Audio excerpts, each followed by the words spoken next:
I'm not a lawyer, but I am a mother, and there is a case out of Detroit that has absolutely broken my heart. Let me tell you everything you need to know about why this man has been charged with the death of this 13-year-old little girl. And yes, it's what you're thinking. Okay, so the first thing you need to know is that this is a circumstantial case. There's no body, no weapon, and no eyewitness. Correct. It says that the cause of death remains unknown, which, Judge, obviously Ms. Quick is getting to one of the main issues in this case and one of the big questions in this case that I anticipate is going to be a defense argument. We all know that that's one of the big issues here in this case. So I will admit it with your objection noted. A little bit of context to set you up. This is Naziah Harris. And in 2024, which is the year she went missing, she was living with her grandmother, Annette Harris, her aunt, Shannon Harris, and her aunt Shannon's 5 children. Naziah's biological mother was not in her life. Now, you are Naziah's maternal grandmother, right? Correct. You're also her adopted parent, right? Correct. And you said you adopted her in 2016? Yeah. Is her birth mother still around? She is. Okay. Does she have a relationship with her? No. She doesn't have any type of relationship, no contact with her that you know of? Well, let me say this. I don't deal with my daughter, so she really didn't have no contact with Naziah like that. She only came around now and then. Now, the father of Aunt Shannon's 5 children is this man, 41-year-old Jarvis Ramon Butts. Do you have any children? Yes. How many kids do you have? 5. And do all your kids have the same dad? Yes. Who's their dad? Jarvis Butts. Jarvis has apparently like 13 kids. He works as a mechanic and he owns an auto body shop with this man whose name is Cordell Wright, aka King. And this body shop that the two own and work at is not too far from where Naziah lives with her grandmother. Police say that on January 9th, 2023, Naziah gets off her school bus, but instead of heading home to her grandmother's house, she instead heads toward Jarvis's shop.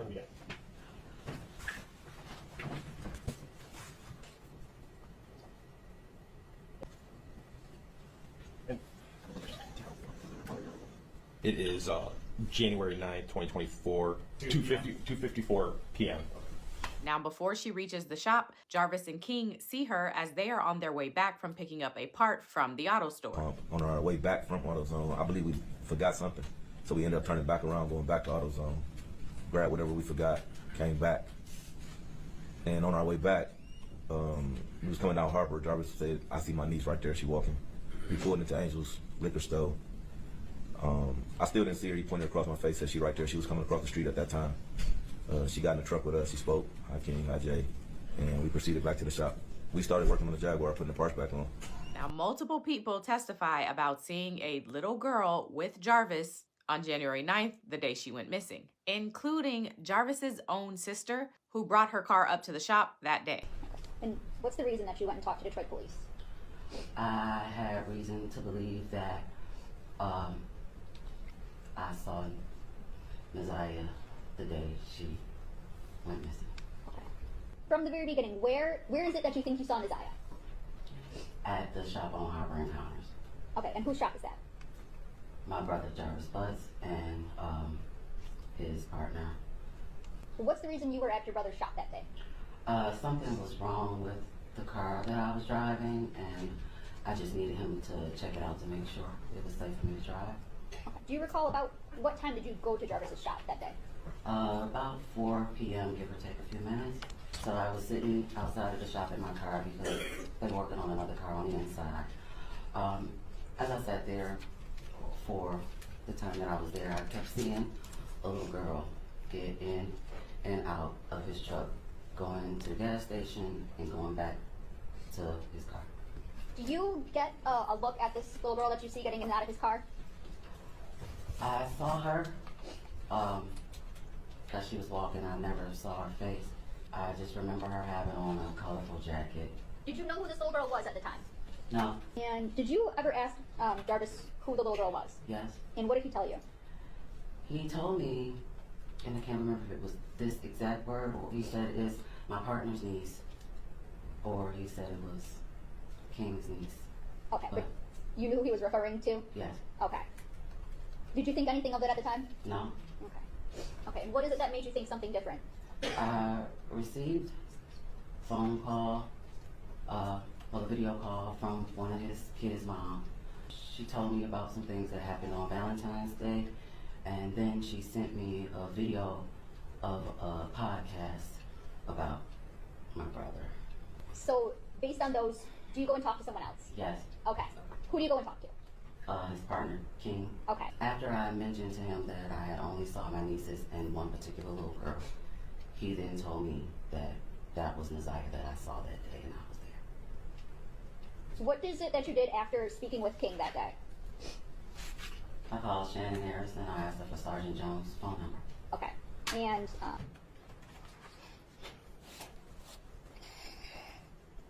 Whew. So again, January 9th is the last time that anyone's seen or heard from Naziah. And Jarvis is the last person that she is confirmed to have been with. Which leads me to the second thing that you need to know about this case. And that is, while the case is circumstantial, the circumstances are pretty strong. This picture of Naziah was taken the day that she went missing. And pay attention to her glasses because it turns out Jarvis asked one of the mother of his children if he could borrow her car. But when he returned it, he left something in there. when is it that Mr. Butts borrowed your vehicle? January 9th. He called and asked if he can use my car to do something with his son. I didn't get home till about 9 o'clock, and he came to my house to pick Okay. my car. Is that 9 a.m. or 9 p.m.? 9 p.m. 9 p.m.? When did Mr. Butts return with your car? The next morning. Was this normal, abnormal? No, not normal. Not normal? Okay. Did you notice anything in the back seat that was different? There was a pair of glasses that was left that my son was playing with at the time. I believe they were clear around the frame part. I don't know what the ends look like, but I do remember they were clear around the frames. Okay. So you're at the shop. You see your son playing with the glasses. You take them from him. Mm-hmm. Is that a yes? Yes, I'm sorry. Okay. Now, tell me, what does Jarvis do? He snatched them from me and said those were his son's glasses. Okay. Police also looked into Jarvis's phone location data to track his whereabouts and conduct some searches along those lines to see if they can find anything connected to Naziah. And they did. As we did our workup and we're looking at different locations that Mr. Butts had been to, as we start breaking down the phone mapping a little bit more on Mr. Butts' phone, it kind of led us to 7 Mile and Berg. So 7 Mile and Berg, there is, it used to be a golf course, which is now shut down. And then on the other side of Berg, there's a parking lot where it has like a vacant building, which used to be the clubhouse for the golf club. And then right behind that parking lot is the Rouge River. We searched the complete river from 8 Mile all the way down past 96 on foot with cadaver dogs in boats in the water. What evidence did you find? We collected a pink jumpsuit, bodysuit style, and then a black hoodie that had a pair of white headphones in one of the pockets, some gloves, a towel, and a pair of red, black, and white gym shoes. That is one of the black, red, and white gym shoes that we collected from the wooded area. That is the black jacket that was collected. It is towards the front of the photograph, kind of behind that tree branch. So yes, that is the paper and the pair of headphones that was recovered from that pocket. So that's going to be the hood of that hooded jacket. We noted that there are several holes in the jacket of unknown origin. That is the pink jumpsuit that we recovered.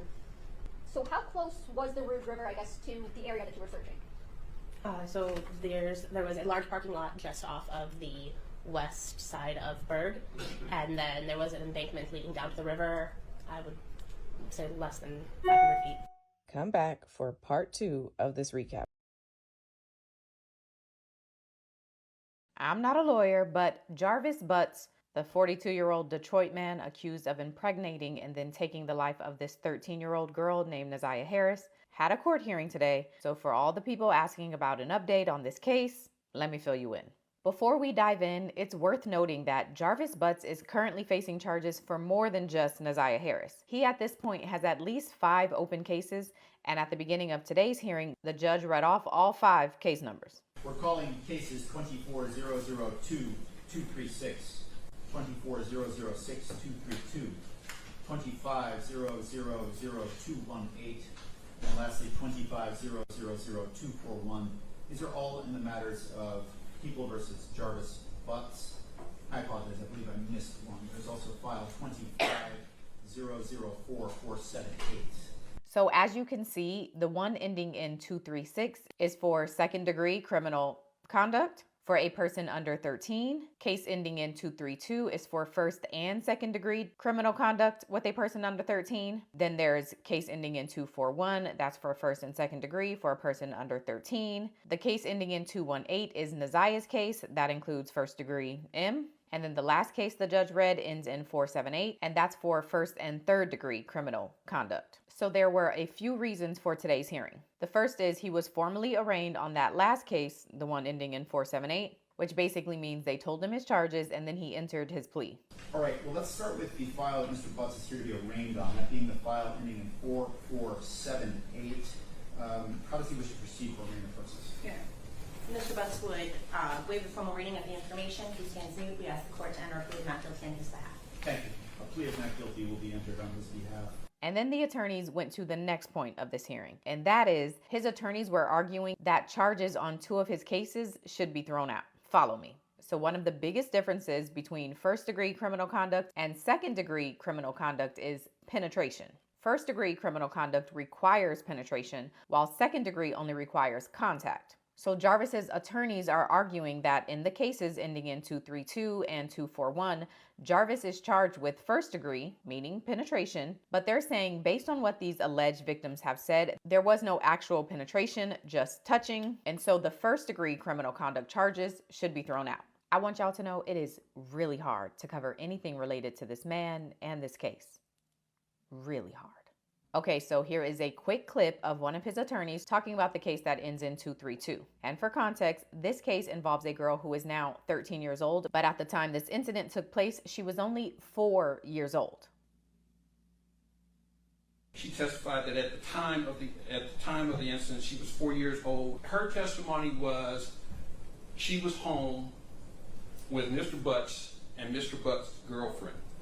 At some point, the girlfriend left the bedroom. Mr. Butts was in the bedroom. She was on the couch. Mr. Butts summoned her to the bedroom, at which point she was ordered to take off her clothes. Her testimony was she took off all her clothes except her underwear. Then Mr. Butts touched her where she peeked. We know from case law, for a CSC 1 to happen, there has to be some form of penetration. Yeah, we don't have any of that. I think to say that there was sufficient evidence on the record that says that there was a penetration for the purpose of a CS1 is an abuse of discretion, and we believe that should be dismissed. And then the second case where they want this first degree thrown out is for the case ending in 241. And so here's his other attorney arguing why it should be thrown out for that case. So at the preliminary exam for that instance that was described, the testimony included wearing. So again, that is similar. She never described those being removed. She did not describe any instances of penetration and only described light touching while wearing.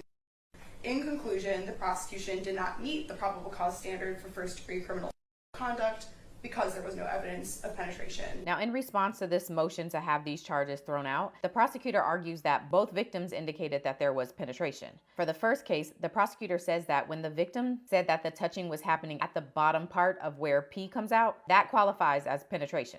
When asked what comes out, she stated urine. I then asked, tell me about what part of him touches you there. She states his hand. And what does he do? What does his hand do? She states he rubs my part with his hands. I then clarified, is this on the top part of that? And she interjected, said the bottom. Think about basic anatomy. We know that pee or urine for women comes through the urethral opening. There's a lot of, biological anatomy down there. But we know that the urethral opening is an internal structure that's beyond both the labia majora and the labia minora. She's referring to an internal structure, thereby penetration. And then regarding the second case, the prosecutor argues that when the victim specified that it was like someone in your ear, that qualifies as penetration. In the second case, extremely similar. This complaining witness starts off by saying, you know how somebody would play with you in your sleep, like you would feel them in your ear. Or I said, all right, when you wake up to feeling something? She said yes. And so after both arguments, the judge agrees with the prosecution. He says that both of their descriptions meet the burden, and so the first-degree charges still stand. Also worth noting, and really hard for me to note, is that based on what the second victim said, it seems like this victim is Jarvis's child. Moving to the next page, page 84. Question, okay, where were you sleeping? Answer, I was sleeping in the bed with him. Question, you were sleeping in the bed with your dad? Answer, yes. The trial starts in October. We'll see if I cover it because it pisses me off every time. Bye.